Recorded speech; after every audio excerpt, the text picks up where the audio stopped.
मैं किसी का निर्माण नहीं कर सकता। हम और अध्यापक जो आपके पास बैठे हैं ये करते क्या हैं इसको समझो। एक फ्रांस के बहुत बड़े मूर्तिकार हुए माइकल एंजेलो। माइकल एंजेलो उस समय प्रसिद्ध मूर्तिकार नहीं थे, वे एक साधारण मूर्तिकार थे। अच्छा बीच में मैं पूछ लूं आपसे, आवाज स्पष्ट आ रही है मेरी? माइकल एंजेलो साधारण मूर्तिकार थे, जेब में पैसा नहीं था, मन में बहुत इच्छा थी कि बहुत बढ़िया बढ़िया मुझे पत्थर खरीदने को का मेरा सामर्थ्य हो जाए, मैं बढ़िया मूर्ति बनाऊं। एक दिन रास्ते से चले जाते थे, रास्ते से जाते हुए पत्थरों की दुकान दिखाई, उस पर बहुत महंगे महंगे आलीशान पत्थर रखे हुए थे। उसी दुकान के बाहर एक कोने में दो बेढंगे बेरूप पत्थर पड़े हुए थे। माइकल एंजेलो ने उस दुकान पर रखे महंगे पत्थरों को देखा और अपने मन में विचार करता हुआ फिर अपनी जेब को देखा, मायूस होकर चलने लगा। दुकानदार ने उसको देखा तो आवाज लगाई। उसने कहा भाई क्यों देख रहे थे, क्या देख रहे थे? माइकल एंजेलो ने कहा कि मैं मूर्तिकार हूं, मूर्ति बनाता हूं, मेरे पास पैसे नहीं है पत्थर खरीदने के लिए। उसने कहा तो ये तो बहुत सारे महंगे पत्थर हैं। मायूस माइकल एंजेलो ने, बड़े ध्यान से सुनना, मायूस माइकल एंजेलो ने उन बेकार बेरूप पत्थरों को देखा जो एक कोने में बेकार पड़े थे, जिन पर मिट्टी चढ़ गई थी। उसने कहा कि ये कैसे दी? उसे बड़ा आश्चर्य हुआ दुकानदार को। उसने कहा ये खरीद लेगा, ये है तेरे काम के? उसने कहा मेरा सामर्थ्य इन्हीं को खरीदने का है। उसने कहा ये मेरी दुकान का बोझ है, अगर तू इनको ले जाना चाहता हो तेरे घर तक का रिक्शा का किराया भी मैं दूं, इनको यहां से उठा। माइकल एंजेलो बड़ा खुश हो गए, उन दोनों पत्थरों को उठाया और वास्तविकता में इतिहास कहता है कि दुकानदार ने रिक्शा का किराया दिया। उन बेडोल पत्थरों को ले जाकर माइकल एंजेलो शैली और हथौड़ा लेके लग गया। लगभग 1 साल 3 महीने वो उन पत्थरों पर लगा रहा और उसने उन पत्थरों की 2 मूर्तियां बनाई, एक ईसा मसीह की, एक मरियम की। जब दोनों मूर्तियां तैयार हुई तो इतिहास कहता है, सच कर लेना, उस समय की संसार की सबसे महंगी मूर्तियां बिकी वो दोनों।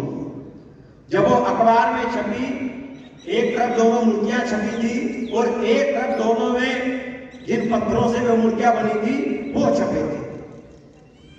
वो अखबार जब उस दुकानदार ने देखा, पागल हो गया दुकानदार। वो जो पत्थर जो मूल्यहीन थे, जिनका कोई मूल्य नहीं था, जिनका कोई वजूद नहीं था, वो पत्थर संसार के सबसे महंगे पत्थर बनकर बिक गए। हिल गया वो। पता पूछता पूछता माइकल एंजेलो के पास पहुंचा। अब सुनना अध्यापक क्या होता है। माइकल एंजेलो के पास पहुंचे और जाकर कहा, सच बता, क्या तूने इन पत्थरों से मूर्ति बनाई है? गजब का आदमी है तू, कुछ जादू है तुझ में।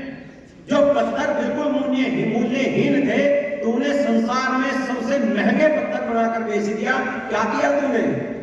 इन्हीं पत्थरों से मूर्तियां बनाई। माइकल एंजेलो उसको प्रणाम करते हुए बोला, मेरे मित्र, सच कहूं तो मैंने इन 2 पत्थरों से मूर्तियां नहीं बनाई। उसने कहा यही तो मैं समझ रहा था, उन पत्थरों से मूर्तियां नहीं बन सकती, फिर तूने वो 2 पत्थर क्यों छापे? अच्छा ये बता, किन पत्थरों से मूर्तियां बनाई?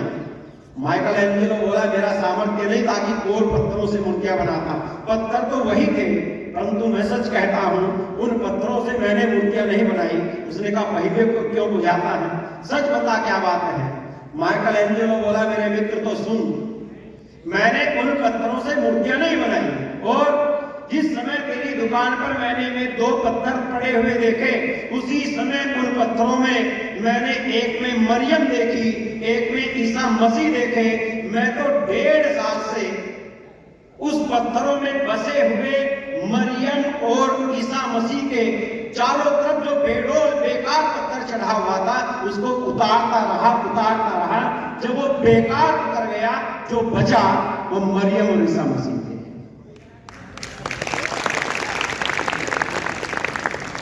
हर बच्चा अपने अंदर एक प्रतिभा लेके पैदा होता है। उस प्रतिभा के ऊपर जो ये अनुशासनहीनता की, इधर उधर के विचारों की आलस्य की, ये जो चारों तरफ पत्थर चढ़े हैं ना, इनको उतारने का काम अध्यापक करता है। एक अध्यापक और एक स्टूडेंट का, एक छात्र का रिश्ता क्या है, एक माँ बाप और एक बेटा बेटी का आपस में रिश्ता क्या है, जो मैं परिभाषा दे रहा हूं, यदि तुम्हारे दिल तक पहुंचे, इसको सारी उम्र याद रखना। एक अध्यापक और छात्र, एक माता पिता और बेटा बेटी का रिश्ता ऐसा है, वो रिश्ता है जो एक पेंसिल और एक रबड़ का होता है। पेंसिल और रबड़ का क्या रिश्ता है? आप पेंसिल से कोई आर्ट बना रहे हैं, पेंसिल से कुछ लिख रहे हैं, पेंसिल जहां जहां गलती करती है तब तब रबड़ की याद आती है, अन्यथा रबड़ साइड में खुली रहती है।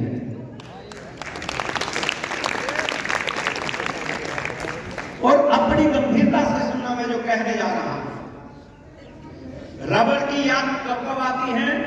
जब जब पेंसिल गलतियां करती है, उस गलती को सुधारने में उस रबर का उपयोग होता है। इसमें आपकी फिजिक्स का नियम कहता है कि वो रबर जो आपकी गलतियां मिटा रही है, उस समय उसमें हो क्या रहा है, वो किस आधार पे आपकी गलतियां मिटा रही है। साइंस कहती है उस आपकी गलती को मिटाने के लिए रबर को घिसना पड़ेगा। रबर का आकार छोटा होता जाएगा, उसके कोने गोल होते चले जाएंगे। ऐसे निर्माण नहीं होता, ऐसी गलतियां नहीं, गलतियां समाप्त होती। जाकर देखोगे ना, आज घर जाना और अपने पिताजी की, अपनी माताजी की शादी की एल्बम देखना, उसमें अपने पिताजी का चेहरा देखना बड़े गौर से, और फिर जब खेत से लौटेंगे आज की तारीख में, फिर उनका चेहरा देखना, फिर फोटो देखना, फिर पिताजी का चेहरा देखना, तुम्हें पता लगेगा तुम्हें सुधारने में वो रबड़ कितनी घिस चुकी है। ये जो अध्यापक बैठे हैं, कभी जब इस विद्यालय में आए थे, ये पूर्ण युवा थे, चमक थी, आप लोगों की गलती सुधारते सुधारते, और फिर गलती सुधारते सुधारते ये दो तरफ से घिसते हैं। नीचे आपकी गलती सुधारते हैं, ऊपर कमेटी है, ऊपर प्रधानाचार्य में भी घिसते हैं।